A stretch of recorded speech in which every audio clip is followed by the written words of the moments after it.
Olá, meus queridos, bem-vindos a mais uma videoaula.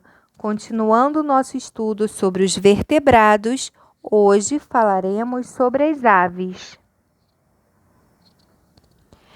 Evidências fósseis, morfológicas e moleculares sugerem que as aves fazem parte de uma das últimas linhagens que teriam surgido evolutivamente dentro do grupo dos répteis, há cerca de 150 milhões de anos.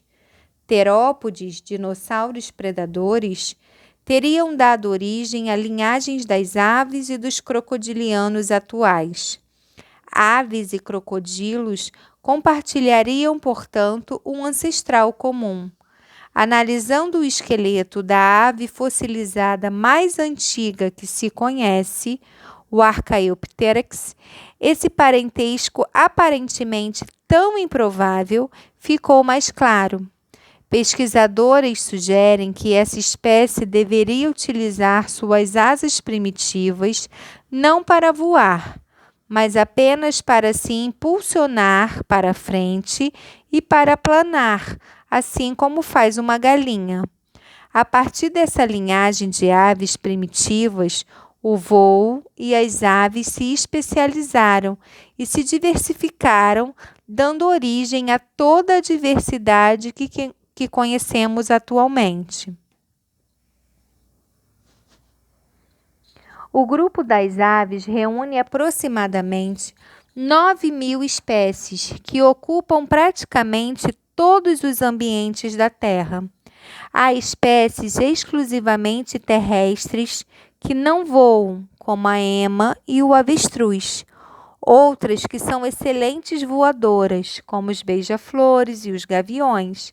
E existem ainda aquelas que podem nadar e alimentar-se no meio aquático, como os patos e os pinguins. As aves são animais endotérmicos, ou seja, regulam sua temperatura pelo controle da produção de calor interno. Assim, a temperatura corporal é mantida praticamente constante, não dependendo da variação da temperatura do ambiente. O corpo é recoberto por penas, que auxiliam no voo e na manutenção da temperatura corporal, pois retém uma camada de ar sob elas, exercendo a função de isolante térmico. Possuem bico e não têm dentes. O formato e o tamanho do bico estão relacionados ao tipo de alimentação, que pode ser sementes, frutas, néctar, insetos, peixes, carniça. Espécies aquáticas apresentam na pele, próxima à cauda, glândulas uropigianas, que secretam uma substância oleosa, ajudando na impermeabilização das penas. Assim, estas não ficam encharcadas, favorecendo o voo e o mergulho.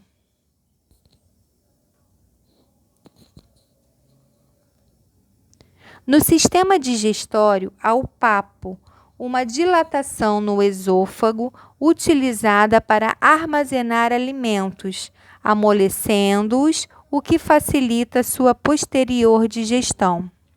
Possuem moela, uma estrutura musculosa que serve para partir os alimentos e compensa em parte a ausência dos dentes.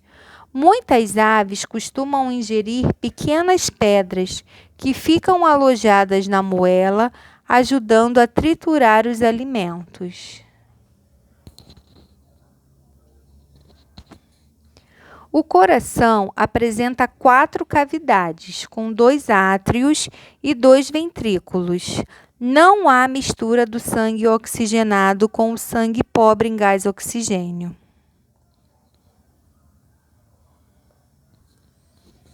Respiram por pulmões, que estão ligados a projeções chamados sacos aéreos, estruturas em formas de saco que armazenam o ar e os transferem aos pulmões.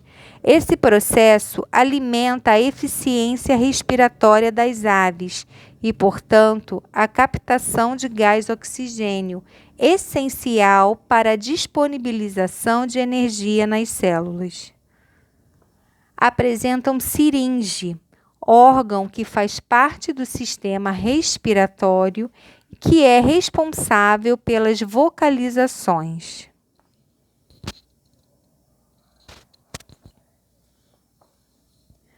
São animais ovíparos com fecundação interna. Os ovos postos apresentam uma casca que ajuda a proteger o embrião e estão repletos de substâncias de reserva utilizadas para o desenvolvimento e a nutrição do embrião. Muitas aves têm cuidado parental. Machos e fêmeas podem revezar-se no cuidado com os filhotes, desde a chocagem dos ovos até a busca do cuidado dos alimentos para o recém-nascido. A maioria é monogâmica, ou seja, tem apenas um parceiro e permanece fiel a ele por toda a vida, como os papagaios e os periquitos. No entanto, existem espécies em que a troca de parceiros é frequente. Outra característica bastante comum, especialmente entre os passarinhos, é o dimorfismo sexual, isto é, a diferença de cor entre os machos e as fêmeas adultas. Normalmente, os machos são coloridos e vistosos, atributos que utilizam para atrair as fêmeas. Estas, por sua vez, têm cores em tons de bege, cinza ou marrom, que as camuflam no ambiente quando estão chocando os ovos no ninho.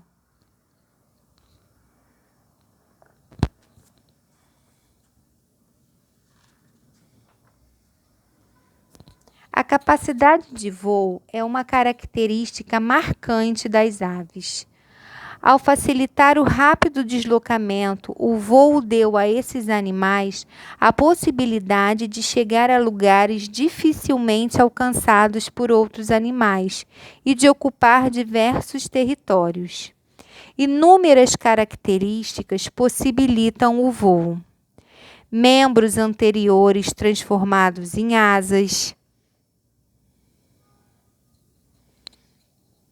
recobertas por estruturas leves, que são as penas, presença de quilha ou carena, no qual se prendem os músculos peitorais responsáveis pelos batimentos das asas durante o voo, presença de ossos pneumáticos, que são ossos ocos preenchidos por ar. O esqueleto das aves é muito mais leve que dos outros vertebrados. Além dos ossos pneumáticos, a ausência de dentes também contribui para a leveza do esqueleto. Pulmão altamente eficiente, que possibilita a geração de grande quantidade de energia durante o voo.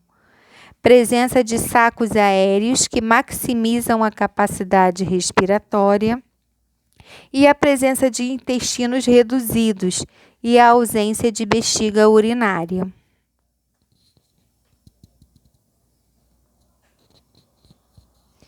Nem todas as aves têm a capacidade de voo bem desenvolvida. Conforme apresentam ou não essa capacidade, podem ser classificadas em dois grupos, as carenatas e as ratitas. As aves carenatas são aves com capacidade de voo. Recebem essa denominação devido à presença de carena no externo. A carena abrange uma área extensa, no qual se prendem os músculos peitorais, responsáveis pelo movimento do voo. As aves ratitas são aves que não apresentam externo com quilha ou carena e não voam. Geralmente são excelentes corredoras, como a ema e o avestruz.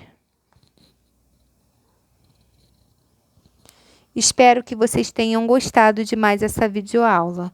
Voltem aqui sempre que necessário. Nos vemos em breve.